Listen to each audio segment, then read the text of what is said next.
As protests over the death of George Floyd in police custody boiled over in New York City on Saturday and video of an NYPD vehicle driving into demonstrators sparked outrage, Mayor Bill de Blasio said he would not blame police officers facing such an impossible situation. If those protesters had just gotten out of the way and not created an attempt to surround that vehicle, we would not be talking about this, de Blasio said in a call-in appearance on NY1 just before a hastily scheduled late-night press conference. That was his first live appearance in over 2 nights of nationwide chaos, more than 24 hours after City Council Speaker Corey Johnson wondered on Twitter, "Where is the mayor?" amid massive unrest, destruction, and hundreds of arrests in New York. It was just the latest instance of New York's embattled mayor struggling to make sense of rage in his city, and a police force that seemed increasingly unable or unwilling to meet the moment. While defending police against protesters who he said did the wrong thing by surrounding the vehicle, de Blasio also claimed most of the unrest in his city came from outsiders.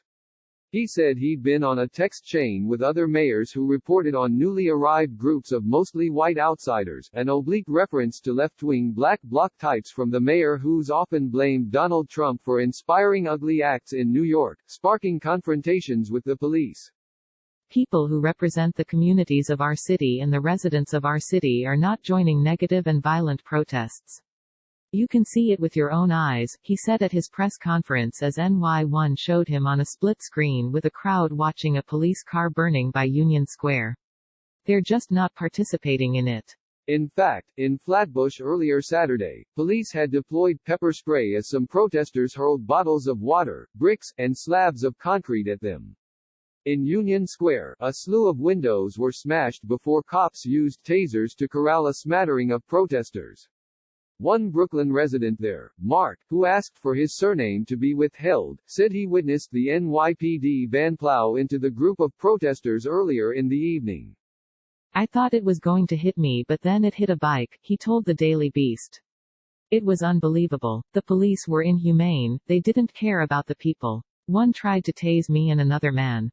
De Blasio said Saturday that "We saw a lot of restraint from the NYPD, and I believe the NYPD is overwhelmingly acting appropriately." The mayor said he couldn't immediately provide numbers for how many people had been arrested, or how many of them were from outside of the city. But an NYPD source said that 204 people had been arrested on Friday, including 163 from New York City.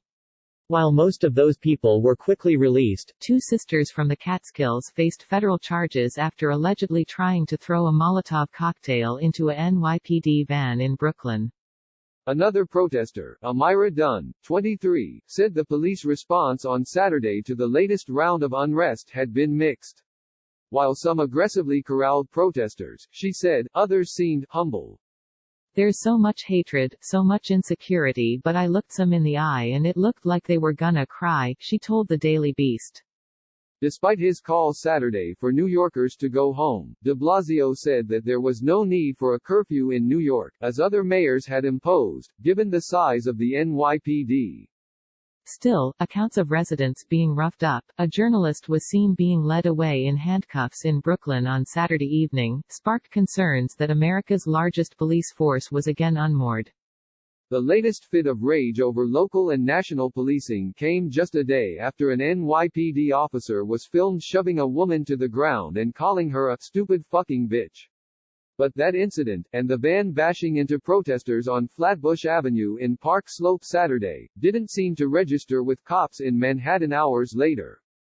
One officer in Union Square late Saturday night argued that the motivation for vandalism was unclear, telling the Daily Beast, "It's random violence.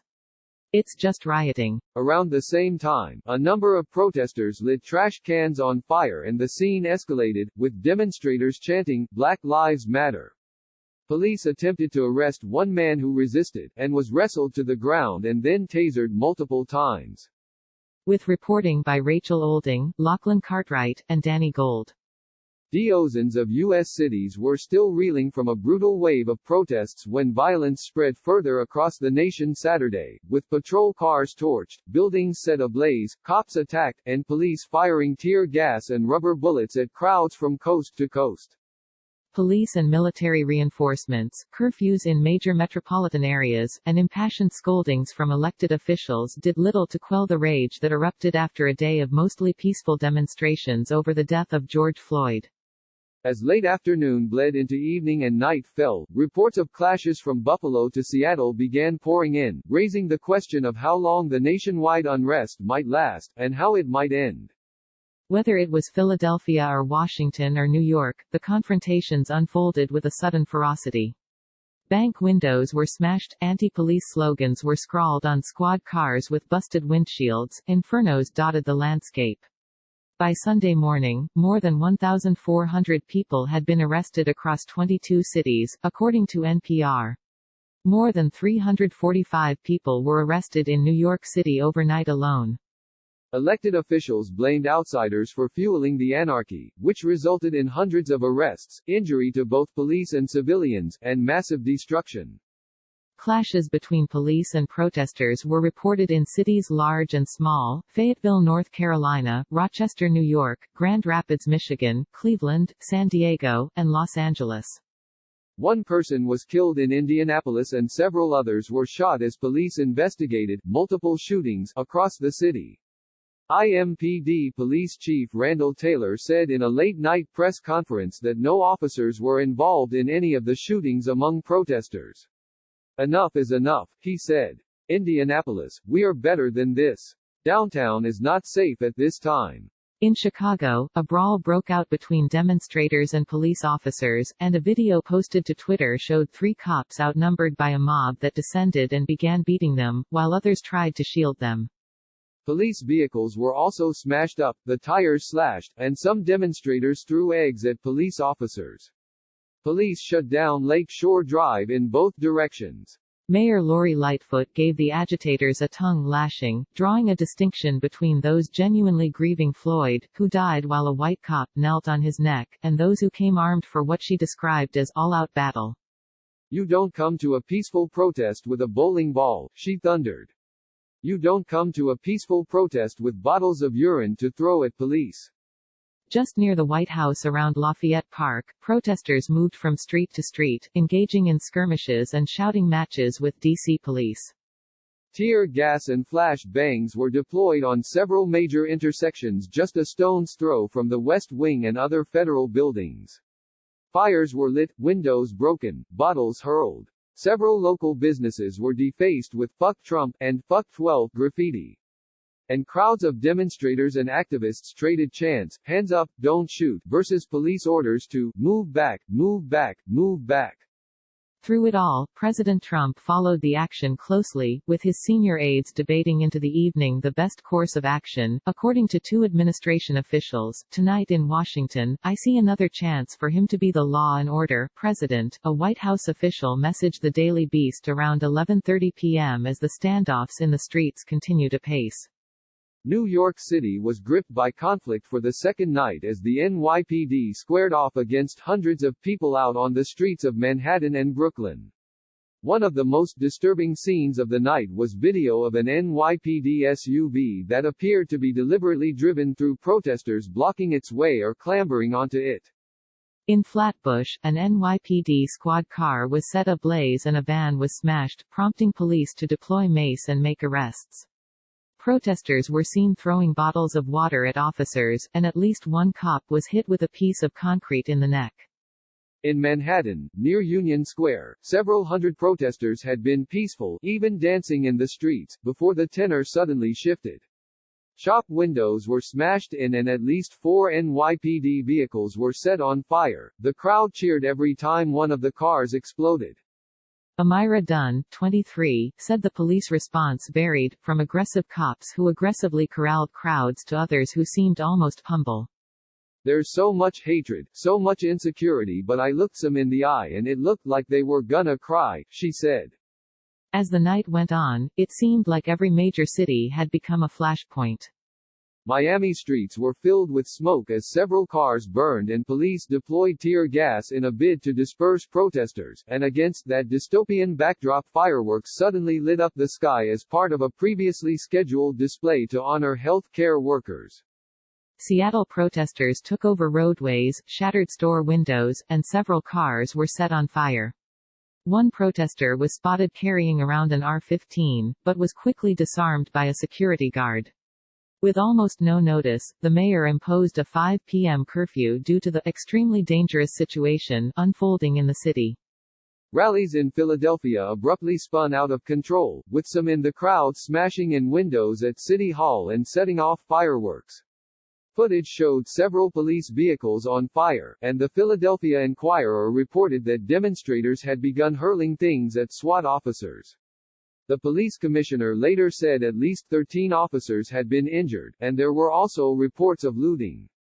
A police officer's throat was slashed in Jacksonville, Florida, where peaceful protests suddenly turned violent. Sheriff Mike Williams told reporters that the officer was stabbed or slashed in the neck and is currently in the hospital. Williams said other officers were pelted with rocks and bricks and that several arrests had been made. In Minneapolis, after a night of widespread mayhem and destruction, Minnesota Governor Tim Walz started the day by announcing that he was fully mobilizing the state's National Guard for the first time. The Minnesota Department of Public Safety said its law enforcement presence had tripled, to address a sophisticated network of urban warfare. The fifth day of protests there brought the largest crowds so far, and the mood among protesters was calm after several days of absolute chaos that Walz said was caused largely by outsiders. Highways into the city were shut down to stop interlopers from rushing in to join whatever fray might emerge. Attorney General William Barr said Saturday he believed recent protests around the country were the work of radical elements. Unfortunately, with the rioting that is occurring in many cities around our country, the voices of peaceful protest are being hijacked by violent radical elements, he said in a taped address. In many places it appears the violence is planned, organized, and driven by anarchic and far-left extremist groups using Antifa-like tactics, many of whom travel from outside the state to promote the violence. As soon as the 8 p.m. curfew passed, police and National Guard members moved in with force and began lobbing tear gas at any protesters still in the streets. And while journalists are exempt from the curfew, members of the news media came under fire as well. MSNBC's Ali Velshi said on Twitter that he was hit in the leg with a rubber bullet after state police supported by National Guard fired unprovoked into an entirely peaceful rally. A CNN producer was also hit by police with a projectile live on the air while Omar Jimenez was reporting from the scene. Protesters, meanwhile, had lauded themselves on keeping the demonstration peaceful. I'm a strong believer of predefined protest. Not every day has been like that. Today, I'm very proud of the very peaceful protest, James Holmes told the Daily Beast. Most of the destruction came from people from out of state, people who are not part of the Justice for George Floyd protest, he said. Another Minneapolis demonstrator, Mike Ernie, condemned the looting that had taken place throughout the city because he said it distracts from the very injustice they are trying to highlight. But I will say that I have been beat by the police at the 3rd precinct within an inch of my life. Yes, I was happy to see it burn. It was like seeing Obama win the presidency, he said. With additional reporting by Rachel Olding, Lachlan Cartwright and Barbie Lotsanado.